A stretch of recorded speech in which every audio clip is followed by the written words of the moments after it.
오늘 여러분들과 함께 은혜를 나누고자 하는 강의 제목은 은혜 한인교회의 선교와 김광신 목사님의 리더십과 선교 전략, 구소련 선교를 중심으로, 사실 구소련 선교는 1990년부터 2000년까지 10년간 집중적으로 이루어졌는데 82년부터 이야기한 것은 82년도부터 김광신 목사님의 선교 철학을 알기 위해서, 김광신 목사님의 선교 철학은 82년 교회 개척부터 좀 알아야 됩니다. 그러나 주로 연구한 과정은 1990년도부터 2000년 사이입니다. 네, 저는 방금 소개받은 이창수 목사고요.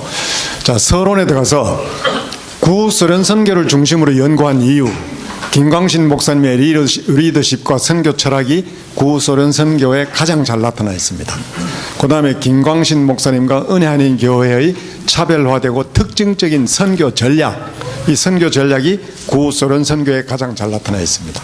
연구 목적, 김광신 목사님의 리더십과 선교 전략 및 GMI 선교 자료의 발굴, 그리고 이 자료를 신학적, 선교학적으로 해석 정리하여 GMI 선교 철학, 선교 방법, 선교 전략을 세계 선교계에 전파하기 위해서 2세 타교회 선교단체, 미국 교회 선교단체, 저는 이 학위 논문을 벌써 영문으로 번역해서 영문으로 번역한 학위 논문을 한글 논문과 함께 풀러와 바이올라의 도서관에 다 파일했고, 서울의 미주총신, 서울의 장신, 그 다음에 여기 우리 남가주의 장로의 신학교, 에반겔리아 신학교, 월드미션 신학교, 그 다음에 영어 논문은 우리 2세 목회자들, EM 파트의 목사, 전도사님들한테 다 보급을 했습니다. 연구 질문, 오늘 여러분들과 함께 은혜를 나누고자 하는 5가지 질문. 김광신 목사님의 리더십은 과연 어떠한 리더십인가? 김광신 목사님의 선교 전략은 과연 어떠한 선교 전략인가? 김광신 목사님의 선교 철학은 과연 어떠한 선교 철학인가? 김광신 목사님과 은혜 한인교회 GKC 그레이스 코리안 처치의 구소련 선교에 대한 평가, 그 다음에 이 선교가 세계 선교에 주는 영향은 어떤 것인가, 요 5가지를 가지고 오늘 여러분들과 함께 은혜를 나누겠습니다. 연구 자료의 출처는 오늘 시간이 좀 2시간짜리 강의를 50분 만에 마쳐야 되니까 조금 건너뛸 거는 뛰고 좀 빨리 할 거는 하고 그렇게 해서 넘어가겠습니다. 자, 본론으로 들어가서 김광신 목사님의 리더십은 신속 과감한 결단력과 선견지명적 리더십이었다. 여러분들 오늘 교재는 보시지 말고 제 강의만 들으시고, 강의만 들으면은 나중에 교재 보면 이해가 가십니다. 그러니까 제 설명만 들으세요. 이 김광신 목사님의 리더십은 3가지 리더십을 제가 한 문장으로 엮었는데, 어떤 리더십이냐? 신속한 리더십, 과감한 결단력의 리더십, 선견지명적인 리더십, 요 3가지 리더십으로 요약할 수가 있습니다. 신속한 리더십이라는 것은 타이밍과 맞아떨어집니다. 타이밍 적절하게 선교하는 게 신속한 리더십. 그 다음에 과감한 결단력, 김광신 목사님의 선교 비전, 스케일, 선교 추진력은 대단합니다. 이거를 제가 여러분들한테 실증 사례를 들어서 설명해 드리겠습니다. 그 다음에 마지막으로 선견지명적 리더십. 이 선견지명적 리더십은 여러분 성령님의 역사하심과 함께 하지 않으면 안 나타나는 리더십입니다. 다분히 성령님의 역사하심과 함께 했기 때문에 선견지명적 리더십이 김광신 목사님을 통해 나타났습니다. 그 사례도 제가 실증 사례를 말씀드리겠습니다. GTD, 은혜 한인 교회 하면 GTD, GTD 하면 은혜 한인 교회입니다. 이 GTD로 인해서 성령 충만하게 된 은혜 한인 교회 교인들과 김광신 목사님이 선교 추진력의 동력을 얻게 됩니다. 이 GTD는 어떻게 시작됐느냐? 1986년 김광신 목사님이 82년도에 교회 개척하고 나서 4년 만에 86년에 처음으로 은혜 한인 교회 제1호로 김광신 목사님이 뉴욕 롱아일랜드에 가서 드레스 디아스를 체험했습니다. 이 드레스 디아스를 체험한 김광신 목사님이 얼마나 은혜를 받았는지 그 주일날 설교를 못했어요. 설교하러 단위에 올라와서 말씀하면 눈물이 나고, 말씀하면 눈물이 나고, 뒤로 돌아서 눈물 닦고 몇 마디 하면 또 눈물이 나고, 결국 설교를 마무리 못하고 내려왔습니다. 그 주일날. 그렇게 성령 충만하고 은혜를 받고 왔어요. 그래서 김 목사님이 바로 이거를 우리 교회에 접목해야 되겠다 하고 느끼셔가지고 장로님 및 집사님들 5명으로 구성해서 롱아일랜드에 다시 답사팀을 보냈습니다. 이 5명이 드레스데아스를 철저히 답사하고 와서 1986년 10월에 제1기 드레스데아스를 GTD로 명명했습니다. 그레이스 드레스데아스. 이거를 산타바바라 수양관에서 제1기 드레스데아스를 실시했습니다. 제2기부터는 지금 하고 있는 빅베어 파인크러스트 산장에서 제2기부터 지금까지 해오고 있습니다. 이 GTD를 여러분들 GTD 다 수료하셨죠? 이게 얼마나 성령 충만한 프로그램입니까? 근데 이 GTD가 소련 선교에 딱 맞아 떨어지는 성령 충만한 프로그램이었습니다. 영국의 세계적인 신학자 존 스토트 목사님은 선교를 하려면 성령 충만해야 되고 성령 충만한 사람들은 선교를 하게 돼 있다. 이렇게 정의를 내렸습니다. 세계적인 선교학자입니다. 그런데 이 GTD가 1986년도에 시작돼 가지고 91년도 소련 선교가 본격적으로 시작될 즈음 그 5년 동안에 이 GTD 수료자가 대충 몇 명 정도 될 것 같습니까? 짐작하시는 분? 짐작도 안 가십니까? 86년부터 91년 소련 선교가 본격적으로 시작될 때까지 GTD 수료자가 약 2,000명. 놀록 시절에 우리 성인 교인이 2,000명 됩니까? 안 됐죠. 그러면은 놀록 시절에 성인 교인은 대부분 GTD를 수료했고 나머지는 타 교인들입니다. 제가 이 논문을 쓴 2000년까지 1986년부터 2000년까지 14년간 수료한 GTD 이수자가 약 7,000명, 한 7,700명 정도 돼요. 그러면 지금까지 18년이 더해졌죠. 2000년까지 14년 동안에 7,700명, 지금은 아마 한 3, 4,000명, 엄청난 숫자입니다. 이 GTD를 통해서 그렇게 많이 은혜를 받았습니다. 그래서 이 GTD로 성령 충만했기 때문에 소련 선교의 동력을 얻었고, 그 다음에 소련 선교의 문이 언제 열렸습니까? 여러분, 소련을 개혁 개방한 사람이 누굽니까? 고르바초프죠. 고르바초프가 언제 집권했습니까? 공산당 서기장으로 선출된 게 1985년. 고르바초프 서기장이 1985년 서기장으로 선출됐지만은 바로 개혁 개방을 부르지 못했습니다. 왜? 자기 권력 기반부터 다져야죠. 권력 기반부터 2년, 3년 정도 다지고 난 다음에 1987, 8년도부터 본격적으로 글라스노스트 페데스트로이카 개혁과 개방을 부르짖었습니다. 이 본격적으로 개혁과 개방을 부르짖을 때 이거를 재빨리 눈치챈 사람이 누굽니까? 독일의 헬무트 콜. 독일의 헬무트 콜 수상이 이거를 빨리 눈치채고 기회는 있다 해가지고 소련, 영국, 미국 왔다 갔다 하면서 지도자들을 만나가지고 통일 독일을 일으켰죠. 고르바초프의 허락을 받고 고르바초프의 대량 지원을 하고 독일 통일을 이루었는데 독일 통일이 이루어진 게 몇 년? 1990년입니다. 1990년에 김광신 목사님의 소련 선교가 처음 시작이 됐습니다. 어떻게 시작됐습니까? 찬양 선교단이 소련 선교를 시작했죠. 1990년에 찬양 선교단이 소련 5개 도시를 순회 공연했습니다. 이 개혁 개방을 눈치채고 이 소련 선교로 할 때가 이때다 하고 눈치챈 게 헬무트 콜 수상뿐만 아니라 김광신 목사님. 김광신 목사님이 1988년, 89년 때 간증을 들어보시면은 방바닥에 세계 지도를 큰 세계 지도를 펴놓고 그 넓은 소련 땅을 왔다 갔다 한번 보시면서 도대체 이 소련 선교를 어떻게 해야 되느냐 그 구상을 했다고 그럽니다. 그게 5개 도시 찬양 선교단 순회 공연부터 시작되는 겁니다. 그 다음에 여러분 보세요. 신속한 그 선교 진행이라고 그랬는데 얼마나 신속한 선교가 진행된지 한번 보세요. 90년 5월에 홍성훈 목사님 일행 3명이 선교지 답사를 떠났습니다. 5개 도시. 그러니까 찬양 선교지가 순회할 5개 도시를 순회하면서 고려인들과 접촉하고 인원 동원하고 그 다음에 장소 섭외하고 이래서 답사하고 난 다음에 90년 7월에 찬양 선교단이 5개 도시를 순회 공연하고 91년 3월에 어떤 일이 일어났습니까? 찬양 선교단 순회 공연한 지 한 6개월 남짓 만에 91년 3월에 하브롭스크 여름 성경학교가 개설됐어요. 대단한 성과입니다. 찬양 선교단이 지나간 지 6개월 반 7개월 만에 하브롭스크의 성경학교가 개설됐는데 이때 몇 명이나 등록했습니까?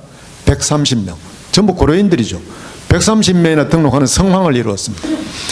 그 다음에 그 성황을 보고 난 다음에 또 6개월 후 91년 9월에 제1기 모스크바 드레스데아스, 그 다음에 그 6개월 후 92년 3월에 모스크바 신학교가 개교하고, 그 다음 93년 3월에 10,000명이 모이는 세인트피터스버그 선교대회, 94년에 13,000명이 모이는 모스크바 선교대회.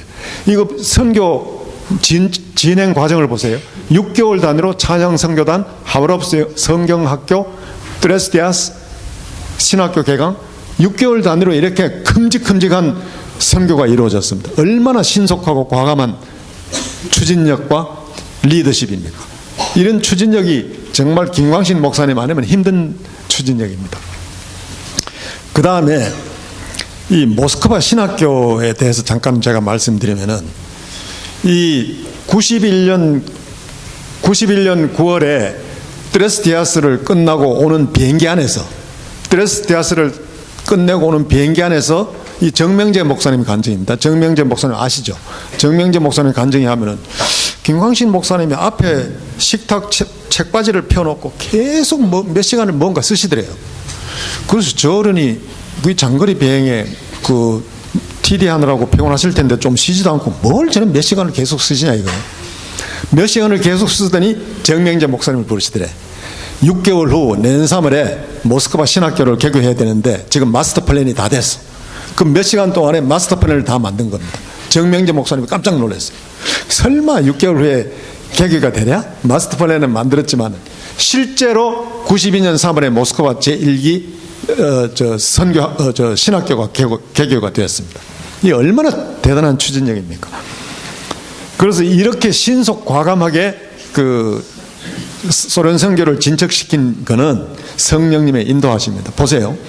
소련 선교의 역대로 볼 때 소련 선교의 황금기는 90년도부터 96년까지 6년간입니다. 그 이후로는 소련 선교의 문이 계속 닫혔어요. 계속 닫혔습니다. 그 과정을, 소련 선교의 문이 닫힌 과정을 제가 설명을 드리겠습니다. 소련 선교의 최고 황금 기간은 90년도부터 96년, 6년간. 그때 선교를 하면서 김광신 목사님이 원로 교인들한테 계속 하는 말이 있어요. 이 소련 선교의 문이 열렸을 때 빨리 해야 되지, 소련 선교의 문이 언제 또 닫힐지 몰라. 지금 이때 빨리 우리 해야 돼.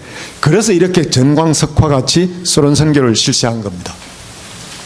그 다음에 그 1986년도에 어떤 일이 있었습니까? 여러분들 이 첫날 김태원 선교사님 간증 들으셨죠? 1986년도에 김태원 선교사님, 김성녀 선교사님 유럽에 파송했죠. 그분들이 가서 한 게 뭡니까? 첫 2년간 유학생들을 섭외 준비하고, 그 다음에 1988년 제1기 유럽 드레스데아스가 시행됐죠.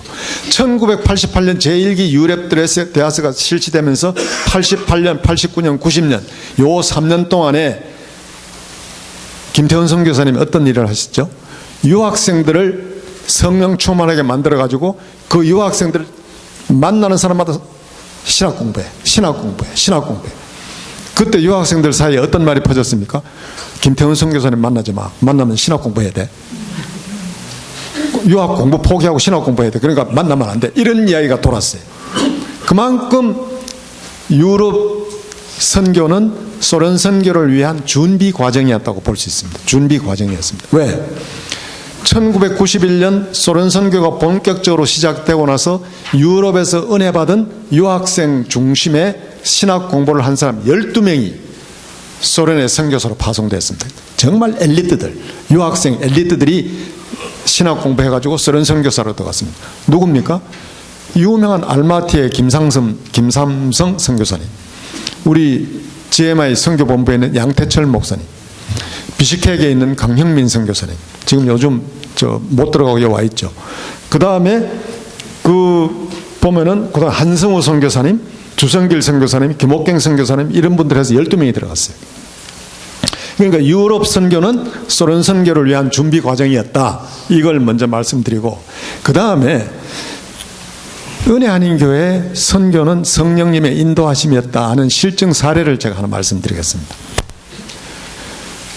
김 목사님이 82년도에 플러턴에 은혜 한인교회를 개척하고 나서 얼마 안 돼서 어떤 여자 신도 한 분이 김 목사님한테 상담을 해왔어요. 목사님, 우리 딸애가 우울증에 걸려가지고 공부도 잘 안 하고 대인기피증에 걸려가지고 집안에 들어앉아서 나오지도 않는데 이거 어떻게 하면 좋습니까? 김 목사님이 그래? 그럼 그 딸애를 한번 데려오보라고. 그래서 그 여자 신도가 그 딸애를 데리고 김 목사님 방으로 갔어요. 그러니까 김 목사님이 그 딸애를 간절히 기도했습니다. 간절히 기도해 주면서 네 우울증을 치료하는 건 기도밖에 없다. 내가 이렇게 열심히 기도해 줬으니 너도 계속 기도하면서 공부해. 그렇게 간절히 기도하고 보냈어요. 그 기도 받은 이후에 진짜 그 여학생이 우울증이 없어지고 공부를 열심히 했어요. 공부를 열심히 하고 대학까지 진학을 했는데 그 얼마 후에 또 김 목사님한테 그 여학생한테 전화가 왔어. 목사님, 제가 목사님한테 기도받고 제가 열심히 기도하면서 공부 열심히 잘하고 있는데 저는 지금 대학교를 비즈니스 공부하고 있는데 경영학과 진학해서 비즈니스 공부를 하고 있는데 기도만 하면은 러시아과로 전과를 하라고 성령님이 감동을 주시는데 이거 어떻게 하면 좋습니까? 그래서 김 목사님이 그때는 1980년대 중반은 소련이 개혁개방되기 전이라 러시아어가 별로 쓰임 받을 때가 아니었었어요. 그런데 김 목사님이 그래? 성령님이 그런 감동을 주시면은 러시아과로 전과를 해보지 그래. 딱 그랬어요. 목사님이 그렇게 이야기하시니까 이 여학생이 전과를 했죠. 그리고 김 목사님이 또 까맣게 잊어버리고 있었어요. 잊어버리고 있는데 여기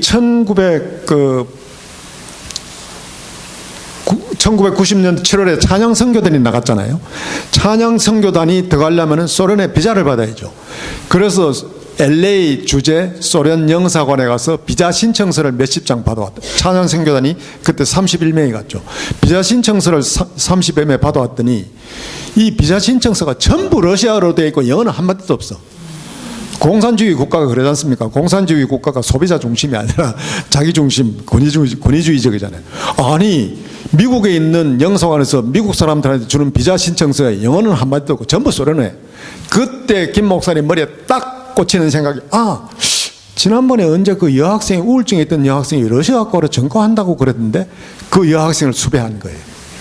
그 여학생을 수배했더니 이미 그때는 그 여학생이 러시아과를 졸업을 하고 세인트피터스버그에 가서 소련 어학 연수를 1년까지 하고 돌아와서 미국 회사에 소련어권 담당 무역회사에 취직해 있었어요. 이분이 누구신지 아십니까? 김정재 선교사. 아시네. 누가 이야기했습니다. 이분이 김정재 선교사님. 그때부터 이 김정재 선교사님이 김광신 목사님과 함께 소련 선교에 눈부신 활약을 했죠. 통역을 하면서. 이 김정재 선교사님 모친이 누구죠? 최정진 선교사님. 이 최정진 딸애를 데리고 왔던 분이 최정진 선교사님이에요. 이 최정진 선교사님이 지금 80 중반의 나이에도 은퇴 안 하고 지금 소련에 선교하고 계시죠. 소련 옴스크인가? 네? 알타이. 맞아. 알타이에 선교하고 계시는데 지난 2월 달에 다녀가셨죠? 지난 2월 달에 다녀가셨습니다. 알타이에서 지금도 80 중반의 나이에 은퇴 안 하고 선교를 하고 있어요. 이 러시아과로 전과하고 이렇게 쓰임받는 게 이게 우연한 일입니까? 성령님이 이 여학생 보고 러시아과로 전과하라고 감동 준 게 성령님이죠. 누굽니까? 성령님이 역사하심이죠. 은혜 한인교회 선교를 위해서. 그 다음에 하나 더. 여기에 민스크 교회 이야기 있죠. 이 민스크 교회 이야기를 좀 해야 되겠는데 이 민스크 교회 때문에 은혜 한인교회 소련 선교가 맥이 끊기지 않고 이어지게 된 결정적인 계기가 됩니다. 이 91년 9월에 제1기 모스크바 드레스데아스를 했지 않습니까? 모스크바 드레스데아스를 은혜 한인교회 몇십 명 팀 멤버들을 데리고 가서 드레스데아스를 잘 마쳤어요. 드레스데아스를 마치고 LA까지 돌아오는 비행기 여정에 이틀간 여유가 있었어요. 이틀간 여유가 있으면 대부분의 사람들은 여기 팀 멤버들 돈 들여서 여기까지 왔는데 고생했으니 오기 힘든 동네 소련에 왔으니 한 이틀 대충 모스크바 관광이나 하고 가자 이런 생각이 10에 8, 9는 그런 생각하죠. 그게 아니에요. 김 목사님 뭐라고 하는지 아십니까? 팀 멤버들 보고 우리가 여기 놀러 온 거 아니잖아. 그러니까 안 가본 지역에 가서 노방전도라도 하자.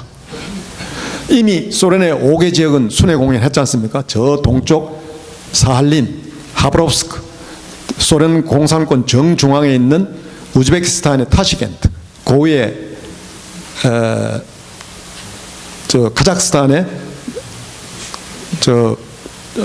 거기하고 모스크바, 이 5개 도시. 이 5개 도시는 순회 공연했기 때문에 안 가본 큰 도시에 안 가보자. 그게 민스크, 벨로루시, 백러시아, 벨로루시에 있는 민스크입니다. 그래서 찬양 선교단을 이끌고 관광 대신에 민스크의 노방전도하러 버스를 한 대 대절해서 갔어요. 버스를 한 대 대절해서 가면서 마침 민스크 쪽에서 온 소련 TD를 수리한 소련 여자가 한 사람이 있었어요. 그래서 가는 길에 그 소련 여자를 같이 태우고 갔습니다. 태우고 갔는데 가다가 그냥 가느니 그 소련 TD를 수리한 소련 여자보고 간증을 시켰어요. 버스 안에서. 그래서 그 TD를 수리한 여자가 간증을 했습니다. 자기는 애들 둘을 데리고 사는 이혼녀인데 남편한테 이혼을 당하고 어렵게 사는데 정교회를 댕겼는데 너무 힘들어서 가끔 정교회 신부를 찾아가면 잘 만나주지도 않고 어떻게 하다 한번 만나면 돈이나 몇 푼 주고 가라는 식으로 좀 섭섭하게 대했는데 이번에 드레스디아스에서 당신네들한테는 정말 사랑을 받고 성김을 받고 은혜를 받았다고, 정말 나는 앞으로 여러분들 믿는 이 개신교를 믿고 열심히 믿음 생활을 하겠다 하는 요지의 간증을 쭉 했습니다. 그때 버스 안에 차장이 타고 있었어요. 이 차장이 담배를 뻐끔뻐끔 피우면서 운전사하고 계속 잡담을 하다가 이 간증을 듣더니 담배불을 끄고 열심히 이 간증을 듣더니 나중에는 손수건을 꺼내가 눈물까지 닦으면서 은혜롭게 이 간증을 들었어요. 그래서 이 여자 신도가 간증이 끝나고 나니까 이 차장이 뒤를 돌아보면서 한다는 이야기가 김 목사님 보고 도대체 당신네들은 무슨 종교를 믿으며 어디에서 온 누구냐? 하도 차장이 그 은혜스러운 간증을 듣고 궁금하니까 이에 김 목사님은 우리는 기독교 개신교를 믿는 사람들이고 한국 사람이지만은 미국에 살고 있는 한국 사람이다 이렇게 얘기했더니 그 차장이 딱 하는 얘기가 그러냐고, 민스크에도 자기가 아는 기독교 개신교회가 하나 있다 딱 이러는 거예요. 그래? 김 목사님은 바로 민스크 시내 번화가로 가서 노방전도 하려고 그랬는데 민스크에 개신교회가 있다니까 그럼 우선 거기부터 가보고 노방전도 할 테니까 버스 안내양 보고 그 개신교회부터 가자 그랬습니다. 그 개신교회 가니까 마침 그 목사님이 계세요. 그리고 그 목사님 보고 우리가 지금 노방전도 하러 왔다가 귀교회를 알고 여기 방문했는데 우리가 해지기 전에 노방전도부터 해야 되니까 노방전도 하고 와서 귀교회하고 자세히 이야기 좀 하고 싶으니까 간부들 있으면 같이 좀 기다려달라. 그 대신에 노방전도를 먼저 하고 오겠다. 그 대신에 노방전도 하면서 귀교회 안내지나 전도지 있으면 한 박스 주면은 우리가 노방전도 하면서 나눠주겠다. 그래서 그 전도지 한 박스를 들고 와서 민스크 시내 가서 노방전도를 했어요. 김광신 목사님이 이런 사과 개짝 같은 그 박스 2개 위에 올라가서 손뼉을 치면서 막 팀 멤버들하고 찬양을 합니다. 찬양을 하면 길 가던 사람들이 금방 몇십 명이 모여요. 몇십 명이 모이면은 복음을 선포하고 결신자들 앞으로 나오면은 10명, 20명 안수해 보내고 이렇게 해서 1차 노방전도가 끝나고 바로 옆에 가서 2차 노방전도하러 또 막 찬양을 합니다. 찬양을 하니까 사람이 또 막 20명, 30명 모여요. 모이니까 저쪽에서 순경이 호루라기를 호락 불면서 오는 거예요. 김 목사님, 드디어 나는 이제 떼이드 가는구나. 아까 그 노방전도에서 누가 하나 찔렀든지 거기에 KGB가 있든지 문수가 있었어. 드디어 나는 떼이드 가는구나. 이렇게 생각하고 가슴을 웅크리고 있는데 그 순경이 오더니 딱 한다는 얘기가 여보시오. 당신네들이 여기 모여 있는 바람에 퇴근 시간에 차량 통행이 안 돼. 저기 공터가 있지 않냐고. 저 공터 가서 하라고. 그래서 김 목사님이 안도의 숨을 내쉬면서 공터에 가서 노방전도를 하고 끝냈어요. 노방전도를 끝내고 다시 그 민스크 개신교회로 왔습니다. 민스크 개신교회에 오니까 마침 그 담임 목사님하고 간부 성도님들이 몇 분 기다리고 있었어요. 근데 김 목사님이 그 담임 목사님 방에 가서 쭉 이야기를 해보니까 그 교회가 오순절 교회예요. 소련에도 오순절 교회가 참 귀한데 오순절 교회고 그 담임 목사 이름이 누군지 아십니까? 아까 알아맞힌 분 없어요? 그 담임 목사님이 호미치 세르게이 호미치 세르게이 목사님인데, 제가 왜 민스크 이야기를 이렇게 자세히 하느냐 하면, 아까도 말씀드렸다시피 이 민스크 교회의 관계 때문에 5년 후에 GMI 소련 선교가 끊길 뻔한 게 이어진 겁니다. 그래서 이 김광신 목사님이 호미치 세르게이 목사님하고 쭉 대담을 해보니까 진짜 개혁 신앙을 제대로 믿고 교리가 제대로 정립된 사람이에요. 그래서 제대로 된 교회네. 그러면서 마지막에 혹시 우리가 귀 교회를 좀 도와주고 싶은데 우리가 뭘 좀 도와줄 게 없느냐 하고 호미치 목사님한테 물었어요. 그랬더니 호미치 목사님이 딱 한다는 얘기가, 우리 교회가 좀 부흥을 해가지고 이 자리가 협소해가지고 옆에 새로 성전을 건축 중인데 돈이 없어가지고 지금 성전 건축하던 게 중단이 됐다 그러는 거예요. 그 말을 들은 김광식 목사님이, 그래요? 그러면 우리가 얼마를 도와주면 그 건축이 완료되겠습니까? 하고 물었어요. 그랬더니 호미치 목사님이 김광식을 보면서 요모 생각하면서 이렇게 생각하고 저렇게 생각하고 하면서 딱 한다는 얘기가, 한 600만 루블만 도와주면 되겠습니다. 교회를 완성하겠습니다. 600만 루블 같으면 그때 소련 환율이 2000대 1이었었어요. 달러가 완전히 위력을 발휘할 때입니다. 600만 루블 해야 달러로 따지면 3000달러예요. 그래서 김광식 목사님이 얼른 든 생각에, 이분이 좀 큰 금액을 이야기하면은 우리가 아예 안 도와줄 줄 모르니까 할 수 있는 금액보다 줄여서 이야기하는가 보다. 이 김광식 목사님의 과감한 스케일이 나옵니다. 그래서 김 목사님이 까꾸로 이야기했어요. 내 생각은 혹시 600만 루블 가지고 완공하기 힘들지도 모르니 우리가 2000만 루블을 도와주겠소. 아니 600만 불 이야기했는데 2000만 루블을 도와주겠다. 2000만 루블이면 딱 10,000불이에요. 2000만 루블을 도와주겠다고 딱 역제안을 하면서 3배가, 요구하는 금액이 3배가 넘어요. 그러면서 또 덧붙여서 하시는 말씀이, 교회는 건축한다고만 되는 게 아니고 교회를 건축하면 안에 의자 같은 비품도 들여놔야 되고 제일 중요한 게 음향시설이다. 이 음향시설을 하려면 또 돈이 많이 들어간다. 그래서 내가 비품과 음향시설로 1000만 루블을 더해서 3000만 루블을 도와주겠소. 그러니까 호미치 목사님이 자기가 도와달라 하는 금액의 5배입니다. 600만 루블을 도와달라는데 3000만 루블을 도와주겠다고 했습니다. 15,000불입니다.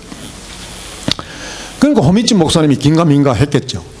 그런데 김광식 목사님이 딱 끝나고 나오면서 버스 타고 모스크바로 돌아오는 길에 팀 멤버들한테 호미치 목사님하고 이야기한 설명을 쭉 보고를 했어요. 보고를 하면서 빈 쪽지를 하나씩 나눴어요. 여러분들 기도를 해보고 약정 헌금을 좀 하시오. 호미치 목사님 좀 도와줍시다 하고 기도해보고 약정 헌금하러 쭉 쪽지를 나눠주고 모스크바 도착 직전에 그 쪽지를 모아보니까 정확하게 15,000불이 나왔어요. 깜짝 놀랐습니다.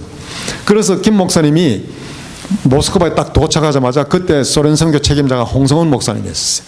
홍성훈 목사님 보고, 홍성 교사님, 혹시 우리 선교 자금 한 15,000불 정도가 여유가 있습니까? 물었더니 홍 목사님이 가만히 보더니 한 그 정도는 우선 좀 여유가 있습니다. 그래. 그러면은 원래 김광식 목사님이 호미치 목사님한테 3,000만 불을 12월까지 석 달 여유를 달라. 12월까지 지원해 주겠다 약속했는데 홍 목사님 보고, 그럼 뭐 12월 달까지 기다릴 거 없네.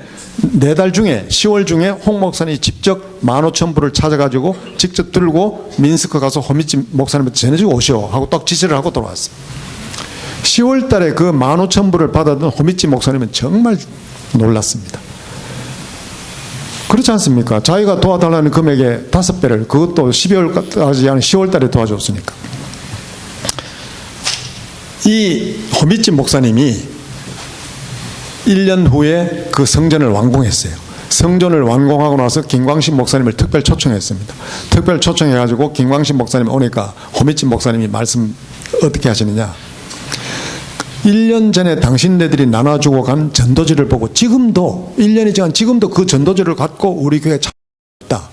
참 성령님이 역사하시고 당신네 정말 성령 충만한 교회 같다. 그러고 유럽에 있는 많은 개신교 교회들이 자기 교회를 다녀갔는데 도와줄 듯 하다고 가서는 도와주지도 않고 연락도 없었는데 당신네 교회는 어떻게 내가 도와달라는 금액의 5배를, 그것도 12월까지 하더니 10월 달에 한 달 만에 도와주느냐. 정말 나는 당신처럼 은혜스러운 사람은 못 봤다. 그러면서 김 목사님, 내 하는 요청이 있습니다. 뭐냐고 그랬더니 우리 교회를 민스크 그레이스 처치로 이름을 민스크 은혜 교회로 바꾸고 싶은데 목사님 허락 좀 해주셔야 돼요. 김 목사님 쾌히 오케이 했죠. 그때부터 호미츠 목사님의 교회는 민스크 그레이스 처치가 됐어요.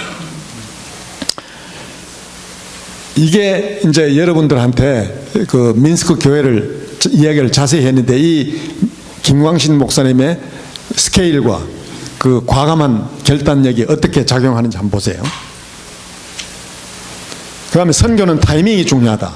이 선교는 신속 과감한 결단력과 연계되는 겁니다. 신속한 타이밍이 중요하다 그랬습니다. 자, 소련 선교의 문이 열리자마자 바로 선교를 시작했죠. 소련 선교의 황금기인 1990년부터 96년까지 그 기간을 유효적절하게 최대한 활용했습니다. 소련 선교가 그때만큼 자유로울 때가 없었어요. 지금은 선교의 문이 반 이상 닫혔습니다. 소련이. 그때는 정말 소련 선교가 자유로웠고 환율이 2000대 1이었었어요. 얼마나 달러가 위력을 발휘할 때입니까? 정말 김광신 목사님은 원 없이 선교비를 쓰면서 전도를 했습니다. 1991년도에 제가 자료를 찾아보니까 1991년도에 은혜 한인교회 1년 예산이 600만 불이었어요. 600만 불이었어요. 500만 불. 500만 불이었는데 그 해 자료에 의하면은 그 해는 50%가 아니라 60%를 선교비로 썼어요. 500만 불에 60%를 선교비로 쓰면 300만 불 아닙니까? 300만 불 중에 대부분을 소련 선교로 썼으니까 250만 불을 소련 선교로 썼다 하면 그게 얼마입니까? 50억 루블. 여러분들 50억 루블이 김광신 목사님 스케일에 딱 맞는 돈이에요. 김광신 목사님 얼마나 선교 비전이 크고 스케일이 큰 줄 아십니까? 홍석구 장로님 아시죠, 여러분? 홍석구 장로님 말씀에 의하면은 우리 김 목사님 손에 선교자금 1억 불을 쥐어줘봐. 일주일도 안 돼 다 쓰실 분이야. 그분 선교 비전과 선교 스케줄은 우리 상상을 뛰어넘어. 이때 50억 루블을 가지고 김광식 목사님 원없이 선교를 한 겁니다. 얼마나 선교 타이밍이 좋았습니까? 그 다음에 고려인들, 이 5개 도시 순회 공연할 때 이 고려인들은 스탈린의 소수민족 이주 정책에 의해서 연해주에 있던 한 40~50만의 우리 고려인들이, 한국 사람들이 무조건 다 흩어졌어요. 그 5개 도시뿐만 아니라 소련 전역으로 흩어졌습니다. 이분들은 공산치하 소련에서 조국과 완전히 단절된 생활을 했어요. 조국과 단절된 생활뿐만 아니라 북한은 물론 남한하고도 단절되고 소식을 모르고 살았어요. 50~60년 동안에. 그렇지 않습니까? 1930년대 말에 분산됐으니까. 그런데 이분들한테 찬양 순회 공연을 하러 가니까 반가워 어쩔 줄 모르는 거예요. 너무 반가운 거예요. 한국 사람 보는 것만 해도 반가운 거예요. 거기다 고향의 노래 같은 옛날 노래를 부르죠. 눈물을 흘리고. 그때 김광신 목사님이 간증해 하면은 혹시 KGB가 섞였을지 모르니까 찬양 공연이 끝나고 커튼 뒤에서는 30명의 찬양 성도들 보고 무조건 기도해. 중보 기도해. 기도를 시키고 나서는 보내는 복음 선포를 합니다. 복음 선포를 하고 결신자들 나오라 그러면 몇 수십 명, 100명이 결신하고 나와요. 그럼 안수기도를 일일이 다 해주고. 그 고로인들이 그때 복음을 받아들인 거는 마치 마른 스폰지가 물을 빨아들이듯, 고려인들은 이 복음을 받아들였습니다. 이 고려인들 때문에 GMI의 소련 선교가 연착륙을 하게 됩니다. GMI가 처음부터 소련의 백인들을 상대로 선교를 했더라면 GMI 선교가, 소련 선교가 이렇게 연착륙을 할 수가 없습니다. 그래서 이 소련 선교가 연착륙을 하게 됐는데, 이 환율덕을 어떻게 받느냐? 요게 보면은 아까 92년 3월에 모스크바 신학교가 개교됐다 그랬죠. 모스크바 신학교에 156명이 등록했습니다. 그 156명은 민스크 호미치 교회에서 몇십 명을 보내줬고, 대거 보내줬고, 나머지는 거의 고려인들이 많이 했었어요. 이 찬양 선교단 순회 공연할 때 은혜 받은 고려인들이 그때 김희골 목사님 같은 분이 대거 지원했어요. 이 156명이 소련이 그때 경제적으로 굉장히 어려울 때 아닙니까? 공산치하에서 금방 개방될 때 경제적으로 어려우니까 김 목사님이 이 사람들을 진짜 진실하게 신학 공부만 열심히 시키기 위해서는 생활비를 줘야 돼. 생활비 주지 않으니까 거기 있는 선교 사람들이 여러 명이라서 다 반대했어요. 공산치하에서 공짜로 받아 먹던 습관이 있는 사람들한테 생활비까지 대주면 안 됩니다. 김 목사님 아니야. 이 사람들 걱정 없이 생활 걱정 없이 공부하게 해줘야 돼. 그래서 생활비까지 지급해 주면서 공부했습니다. 왜? 50루블이라는 자금이 있지 않습니까?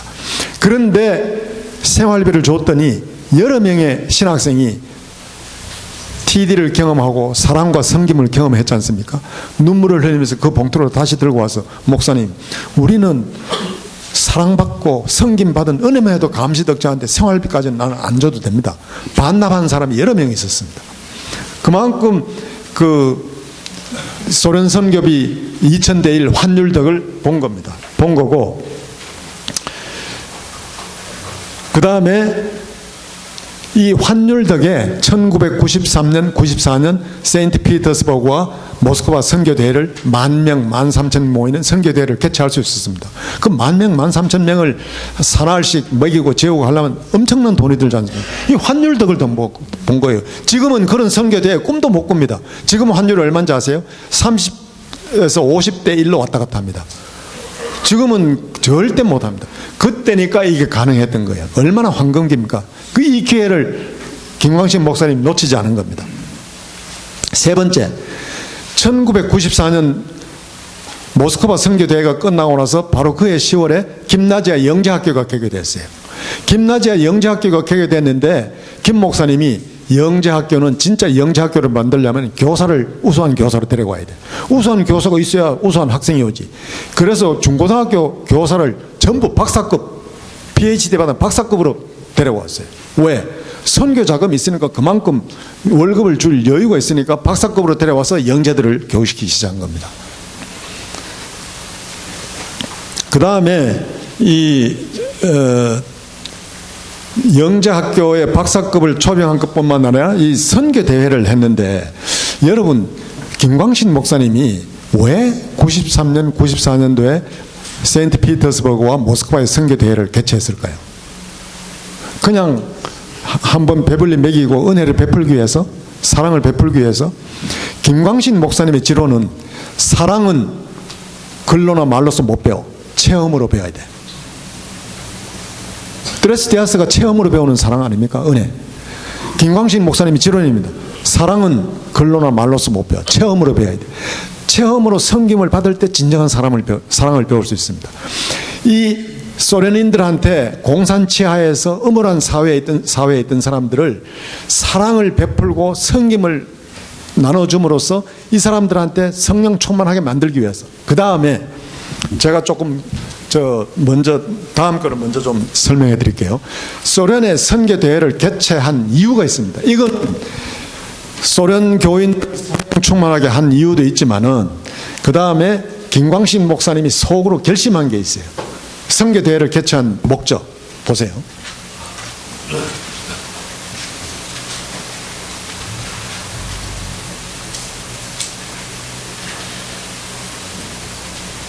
김광식 목사님의 소련 선교 철학. 이 소련 선교 철학은 94년 4월 12일 날 놀러 주일 설교 때 하신 말씀입니다. 94년 4월이면 언제입니까? 모스크바 선교대회가 열리기 4개월 전입니다. 모스크바 선교대회가 열리기 전에 왜 소련에서 이런 대형 선교대회를 열어야 되는가 하는 것을 주일 설교 때 이렇게 말씀하셨습니다. 소련 교인들의 연합, 일체감을 형성해서 소련의 교단을 형성하기 위해서, 그래서 소련 복음화를 현지인화하기 위해서 소련의 GMI 교단을 설립해서 그 넓은 땅 소련의 복음화를 우리 GMI 선교사들로서는 감당 못해. 현지인화를 빨리 해야 돼. 그러면 교단을 설립해야 돼. 그래서 선교대회를 개최해서 일체감을 형성해 줘야 돼. 그 다음에 개신교인들의 소수 열등의식, 마이너리티 콤플렉스를 제거해야 됩니다. 왜? 소련은 정교의 나라거든요. 정교의 위세에 눌려가지고 개신교인들은 힘을 못 쓸 때인데, 한 소련 전역에서 만여 명이 모여보세요. GMI 개신교인 나 혼자만이 아니네? 이렇게 많네? 어깨 힘이 들어가는 거예요. 어깨 힘이 들어가도록 만들어주는 거예요. 그 다음에 사랑, 섬김을 통해서 올바른 교회상 정립. 사랑, 섬김이 올바른 교회상이다 이거예요. 그 다음에 네 번째, 결신 사역자 배출을 위해서. 그 전해 세인트 피터스 선교 대회 끝나고 난 다음에 많은 사람이 사역자 결신을 하고 모스크바 신학교 지원을 했어요. 그래서 많은 사람 사역자 배출을 위해서는 이런 선교 대회를 통해서 결신자를 만들어야 된다. 이런 목적으로 소련 선교 대회를 한 겁니다. 소련 선교 대회를 그냥 섬기기만 하기 위해서 선교 대회 개최한 게 아닙니다. 이게 원위치로 돼버렸죠.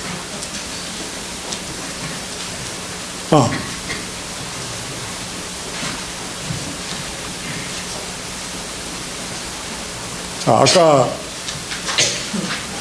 환율 이야기 했죠. 환율 이야기는 이제 그 정도, 지금 시간이 없어 빨리 좀 진척시켜야겠습니다. 그 다음에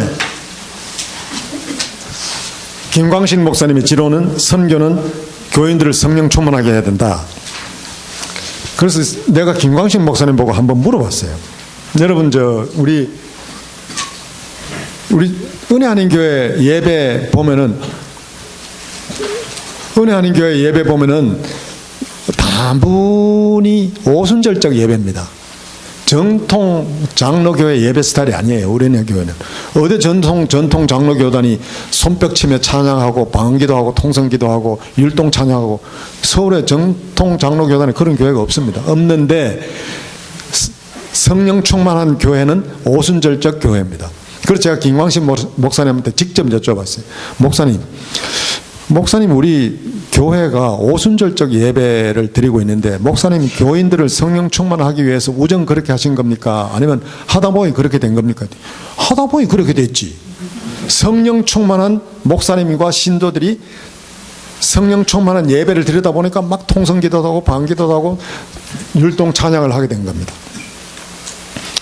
그래서 지금 세계 기독교 연감에 보면은 일반 교단의 교인 성장률이 1.3%입니다. 1.4%인데 오순절 교단의 교세 성장률은 2.43%, 거의 배 가까이 됩니다.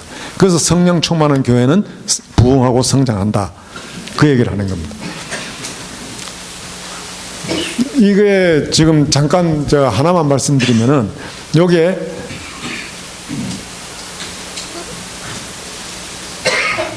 여기 대회 준비차 소련 선교 출장을 많이 보냈다, 이게 있죠. 이 1993년, 94년 양년도에 걸쳐서 소련 선교 대회 준비하러 30번이나 소련 선교 출장을 간 사람이 있습니다. 여러분, 2, 3년 동안에 소련 선교 출장 30번 간다는 거는 두세 달에 한 번 가야 돼요. 이게 쉬운 일입니까? 자기 돈 써가지고. 그것도 개업 의사가 두세 달에 한 번 소련 선교 출장 가면 일주일, 2주일 걸리지 않습니까? 예약 환자 다 예약 조정해야 되죠. 이분 누구신지 아시죠? 신승철 목사님, 얼마나 아닌 게 신승철 목사님한테 제가 직접 얘기 드렸습니다. 소련 선교 출장 2번 전후해서 자기가 한 30여 번 선교 출장 다녀왔다고. 이게 성령 충만하지 않으면 가능한 일입니까? 얼마나 성령 충만했으면은 개업 의사가 자기 환자 예약 조절해 가면서 이렇게 선교를 다닙니까? 그 다음에 이게 이제 오늘 또 핵심 중에 하나인데, 이게 E3 지역에서 이원 선교로 소련 선교를 했다 그러는데, E1, E2, E3 선교를 좀 아셔야 됩니다. E1 선교는 가장 기초적인 선교 단계, 동일 지역에서 동일 문화권의 선교. 예를 들어서 코리아타운에서 이웃 한국 사람한테 전도하면 이게 E1 선교입니다. E2 선교는 코리아타운에서 이웃 멕시칸한테 전도하면 한 달이 건너죠. 이게 E2 선교. 그 다음에 전혀 다른 지역에 가서 문화와 언어가 다른 지역에 가서 선교하는 걸 E3 선교사라고 합니다. 에반젤리즘 1, 에반젤리즘 2, 에반젤리즘 3. 이거는 세계적인 선교학자 풀러의 랄프 윈터 선교학자의 선교 분류입니다. 이걸 지금 세계적으로 선교 분류로 많이 쓰고 있어요. 김광식 목사님이 소련 가서 선교한 건 E3 선교죠. 전혀 다른 지역과 다른 문화 지역인데. 근데 김 목사님이 소련 가서 어떤 선교를 했죠? 이원 선교를 했습니다. 고려인들을 상대로. 고려인들은 한국 문화와 한국 말을 알고 있었고 1.5세, 2세들도 자기 어머니, 아버지한테 한국말을 배워 거의 다 하고 있었어요. 그러니까 소련 선교가 연착륙하게 된 겁니다. E3 지역에 가서 이원 선교했다는 거는, 이거는 굉장히 특이한 방법입니다. 성령님이 인도하심입니다. 처음부터 맨 땅에 헤딩하듯이 백인들한테, 소련 백인들한테 선교했더라면 그렇게 소련 선교, GMI 선교가 연착륙을 못합니다. 이게 랄프 윈터의 선교 이론에 없는 특별한 선교 방식입니다. 특별한 선교 방식. 이 선교 방식이 어떻게 응용되는가 한번 보세요. 김광신 목사님의 선교 방식이 이제 랄프 윈터의 선교 전략 이론을 초월하는 새로운 선교 모델의 선교 개발을 그렸는데 보세요. 이스라엘의 복음화에 이게 응용되고 있습니다. 지금 김희골 목사님, 유희경 선교사님이 이스라엘 가서 선교 활동하죠. 어떻게 합니까? 김희골 목사님한테 이스라엘은 이스리 지역입니다. 저는 문화와 언어가 다른 지역이에요. 그런데 김희골 목사님 이스라엘 가서 선교 잘하고 있습니다. 왜? 이스라엘에는 소련에서 귀환한 유대인들이 120만 명이 있어요. 소련에서 귀환한 유대인들이 120만 명. 이 120만 명은 김효골 선교사님하고 똑같이 소련에서 나고 자란 사람들이에요. 이 사람들을 상대로 해서 김효골 선교사님이 선교하는 것은 식은 죽 먹기지. 바로 이원 선교죠. 이게 바로 아까 김광신 목사님 선교의 응용입니다. 그래서 기본적인 선교 방법은 이원인데 김희골 선교사님이 이스라엘 가서 이원 선교를 잘하고 있다. 그 다음에 북한의 복음화. 지금 우리 한국에서 탈북자 TD 은혜동산 상반기 하반기 2번 하죠. 이 탈북자들을 제자화해가지고 서른 선교의 문이 열릴 때 이 사람들로 들어가서 선교하게 해야 되지. 지금 남한 사람이 북한 가면은 선교하기 힘듭니다. 마음에 있는 대화가 안 돼요. 말 깊은 대화가 안 됩니다. 언어가 하도 틀리고 70년 남북 분단 단절 생활 동안에 이북 사람들은 공산치하에서 나고 큰 사람들이에요. 우리 사람하고 전혀 사고방식과 틀리고 깊은 말도 할 수 없어요. 심지어 이북 사람들은 우리가 성경 갖다 주면 이거 이해 안 되니까 자기 말로 된 성경 좀 갖다 달라고 그래. 그래서 코너스톤 선교에서 북한 말로 된 성경을 번역해가지고 지금 북한 말로 된 성경을 보급하고 있죠. 이게 바로 김광신 목사님의 선교를 응용한 겁니다. 이게 탈북자들 뿐만 아니라 모든 디아스포라 민족에게 적용 가능합니다. 예를 들어서 미국에 있는 무슬림, 미국에 있는 중화권 사람들을 복음화해서 이 사람들을 아랍권 보내고 중국 보내면 우리 미국인 선교사나 한국인 선교사보다 10배, 20배 효과가 납니다. 그렇지 않습니까? 자기 동족한테 하는 거니까. 이게 바로 김광신 목사님의 선교 방식에 응용하는 이게 선교학적, 신학적 해석으로 이렇게 합니다. 인도, 중국도 이게 가능합니다. 그 다음에 선교를 조속히 현지인화하였다. 아까 제가 말씀드렸듯이 소련이 개혁 개방되고 나서 한 5, 6년 동안에 너무 많은 동양, 유럽에서 개신교 선교사들 와서 판을 치니까 소련 정교에서 겁이 들통난 거예요. 소련 정교에서 겁이 나니까 소련 정부하고 결탁해가지고 종교법을 딱 개정해버렸어. 종교법을 어떻게 개정했느냐? 외국 선교사들이 소련에 와서 개척한 교회가 15년이 안 되는 교회는 갱신 등록을 해주지 않는다. 소련의 외국인 교회는 3년마다 갱신 등록하게 되어 있습니다. 15년이 안 되는 교회는 등록을 안 주겠다. 아니, 소련 개방이 된 지 5, 6년밖에 안 됐는데 15년 된 교회가 어디 있습니까? 그 다음 두 번째, 외국 선교사가 개척한 교회 중에 자기 건물이 없는 교회는 재등록을 안 해주겠다. 이 두 가지 조건이 충족 안 되면은 재등록을 안 준다 이거예요. 그러면 외국 선교사들 개척한 교회는 문 닫고 나가라는 얘기입니다. 그렇지 않습니까? 그런데 은혜 한인 교회는 1996년에 아까 김광신 목사님이 소련 교단 형성을 위해서 소련 선교 대회를 한다 그랬죠. 모스크바 선교 대회가 94년에 끝났죠. 95년도부터 김광신 목사님이 소련의 교단 설립을 위해서 막 동분서자가 뛰었습니다. 근데 불가능, impossible. 외국인이 소련에서 교단 설립한 것은 불가능해요. 그래서 김 목사님이 얼른 생각이 딱 든 게 호미치 세르게이 목사, 민스크로 뛰어갔어요. 민스크로 가서 호미치 목사님 보고 우리 GMI 미국에 있는 흩어져 있는 모든 수십 개, 100여 개 교회가 미국 교회를 만들어야 되는데 교단 설립하려고 그랬더니 교단 설립이 안 돼. 불가능해. 할 수 없이 우리 호미치 목사님 오순절 교단에 우리 교회가 좀 다 가입하면 좋겠는데 그러면 우리 교회가 소련 교회가 되고 빨리 복음 현지화가 된다 했더니 호미치 목사님이 웰컴. 1996년에 구소련에 있는 모든 GMI 교회는 민스크 오순절 교단에 가입했어요. 그래서 96년에 GMI 교회는 전부 소련 교회가 되었습니다. 법상으로 소련 교회가 됐습니다. 우리 한국 선교사가 더 관여를 했지만은 법상으로는 미국 교회가 된 거예요. 미국 교단에 가입했어. 그런데 종교법이 97년에 딱 개정됐어. 얼마나 절묘한 타이밍입니까? 96년에 오순절 교단에 가입했는데 97년에 종교법이 이렇게 바뀌었어. 그 당시에 소련 선교 황금기에 남한, 한국에서 구소련 지역에 파송한 선교가 약 450명. 이 450명이 97년도에 종교법의 영향을 받는 거예요. 그리고 한국에서 97년, 98년도에 어떤 일이 벌어졌습니까? IMF 사태. 이 450명 선교사 중에 3분의 2, 300명이 철수했습니다. 300명이. 왜? 환율 덕에 선교비가 안 와. 똑같은 선교비를 보내줘도 환율이 3배로 뛰었지 않습니까? 600 몇십 원 하던 게 1800, 900원까지 되었습니까? 그러니까 한국에서 똑같은 1000불을 보내주면 그게 300불밖에 안 돼. 똑같은 금액을 보내줄 수도 없어. IMF 사태로 헌금이 안 돌아, 한국에서. 그러니까 300명이 철수했어요.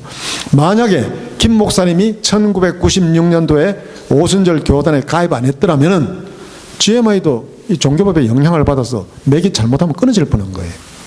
이게 오순절 교단에 가입함으로 인해 가지고 GMI는 계속 맥을 잇고 선교를, 구소련에서 선교를 잘하게 된 겁니다. 그리고 미국에 있는 은혜교회는 우리 환율 영향을, IMF 영향이 없죠. 그래서 GMI 선교가 이렇게 계속 소련에서 부흥해서 잘 유지된 겁니다.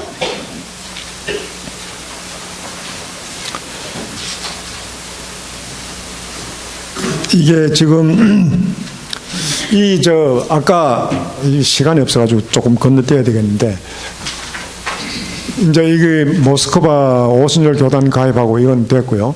그 다음에 선교는 교회 개척의 목적이자 지상 명령이 되어야 된다. 이거는 여러분들 잘 아시죠? 이 김광신 목사님이 계속 주장하는 겁니다.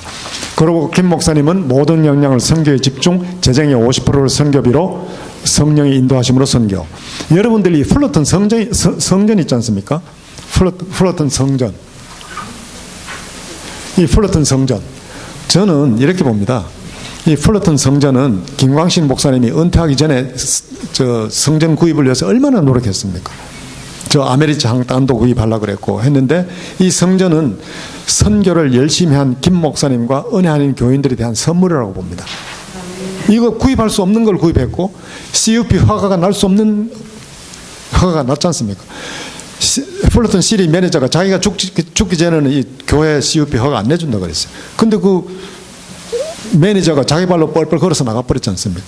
그래서 CUP 허가 받았잖아요. 그 다음에 김 목사님의 선교 철학. 이거 김 목사님이 기회만 되면 선교에 관해서 설교를 할 때마다, 그 다음에 서울의 그 선교 훈련원에서 강의할 때마다 이걸 강조합니다. 하나님께서 가장 안타까워하는 마음, 교회가 존재하는 궁극적인 목적, 우리가 하늘나라에서 상급받는 기초. 여러분들, 이 김 목사님의 기본, 이 선교 철학의 기본을 가만히 한번 보세요. 첫째는 성도들의 의무. 보세요. 하나님께서 가장 안타까워하는 마음, 누구를 향해서? 성도들이 선교를 하도록 기다리는 하나님의 안타까운 마음, 성도들의 책임. 두 번째는 교회가 존재하는 궁극적인 목적, 교회의 책임. 세 번째는 하나님이 하시는 일, 하늘나라의 상급. 성도와 교회와 하나님의 역할이 잘 구분된 김 목사님의 기본 선교 철학입니다. 그 다음에 요 선교 7대 원칙은 여러분들이 한번 읽어보시면 되는데, 1, 4, 7번을 제가 노란 줄 쳐놨어요. 왜? 1, 4, 7번은 제가 아무리 자료를 뒤지고 찾아봐도 딴 선교단체나 딴 교단이나 딴 교회는 이런 선교 원칙이 없어. 선교 철학이 없어. 요거는 김 목사님만 가지고 있는 특별한 선교 철학입니다. 보세요. 선교사가 우리를 돕는다. 정기적인 사역 보고를 요구하지 않는다. 선교지 부동산은 20년 후 현지인에게 양도한다. 이거는 김 목사님 특유의 선교 철학입니다. 딴 교회는 이게 없습니다. 제가 아무리 자료를 뒤져봐도 없습니다. 그 다음에 김 목사님의 서론 선교 철학, 이건 아까 말씀드렸으니까 넘어가겠습니다.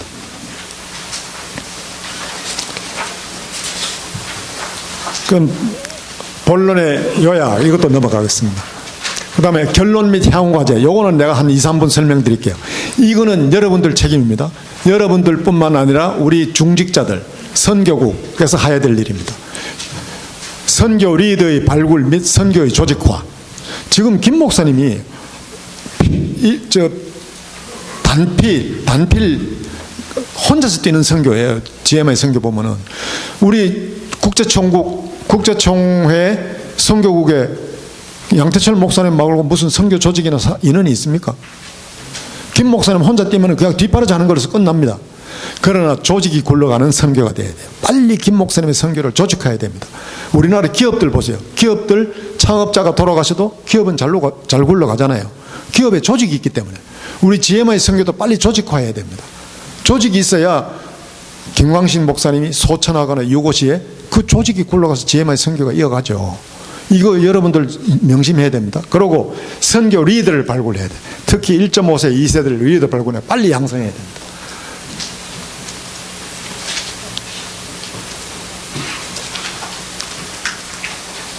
초대 오순절적 선교 한다는 거는 뭐 이건 넘어가겠습니다. 초대 교회식 선교. 우리 은혜 아닌 교회가 뭐 준비돼서 선교했습니까? 김광신 목사님 82년도에 개척과 동시에 선교했죠. 그 다음에 부요한 나라, 부요한 교회만 선교합니까? 김광신 목사님이 개척과 동시에 무조건 예산의 50%를 선교비로 책정했죠. 여러분 잘 아시잖아요. 그 다음에 때를 기다리는 선교합니까? 김광신 목사님이 개척과 동시에 선교했습니다. 개척 2달 만에 광화문에 선교서 파송했죠. 개척과 동시에 합니다. 그러니까 때를 기다리는 선교를 하면 안 돼요. 이거는 여러분들이 읽어보시면 아는 거고, 초대 바울형의 선교, 이거는 순교, 순직하는 선교인데, 요거는 잠깐 말씀드리면은, 여러분, 지금 순교는 옛날 로마 시대 때 원형 경기장에서 사자밥이 되거나 화형당하거나 십자가에 못 박혀 죽거나 이런 순교는 이제 없습니다. 이런 순교는 없고, 지난주에 우크라이나에서 뉴욕 제자교에서 파송한 선교사 한번 피살됐죠. 이분 순교죠. 이분은 잔인하게 피살돼서 순교인데, 그런 순교는 거의 없습니다. 현대적인 순교의 의미는 은퇴 없이 끝까지 선교를 감당하다가 소천하면 그게 순교입니다. 선교지에서 은퇴 없이 끝까지 선교를 감당하다 소천하면 그게 순교예요. 김광신 목사님이 그걸 노린 거 아닙니까? 나는 끝까지 선교하다가 소천하겠다, 순교하겠다는 이야기합니까? 예를 들어 정준교 목사님 하브롭스크에서 암으로 돌아가셨죠. 그분도 순교입니다. 끝까지 은퇴 없이 하브롭스크에서 선교하다 돌아가셨잖아요. 그 다음에 월남의 이인호 선교사님, 이스라엘의 유희경 선교사님, 이분들 나이 지금 80이 넘고 90 가까이 된 나이 은퇴 안 하고 계속 선교지에서 선교하고 있지 않습니까? 이분들이 여차해서 소천하면 순교예요. 그게 현대적인 순교의 의미입니다. 김광신 목사님이 이걸 노리는 겁니다.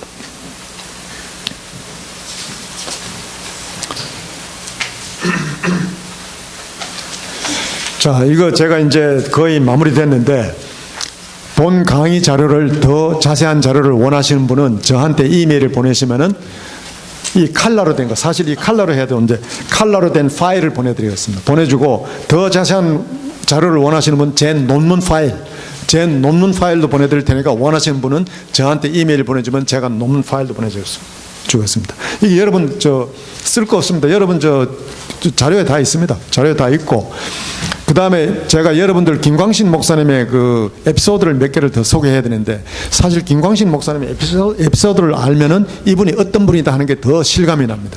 예를 들자면 자세히 이야기는 못하지만 우리 김광신 목사님 군대를 2번 갔다 온 분입니다. 여기 군대 2번 갔다 온 분 있어요? 김광신 목사님 군대를 2번 갔다 온 분, 특이하죠. 그것도 미국 군대가 간 게 아니라 한국 군대를 2번 갔다 왔어요. 이거 어떻게 갔다 왔는지는 제가 지금 길어서 지금 실정 사례를 말씀 못 드렸는데, 이 김광신 목사님의 특징적인 면 중에 하나예요. 캐릭터리스틱 중에 하나고, 그 다음에 김 목사님의 뿌리는 원래 충청도입니다.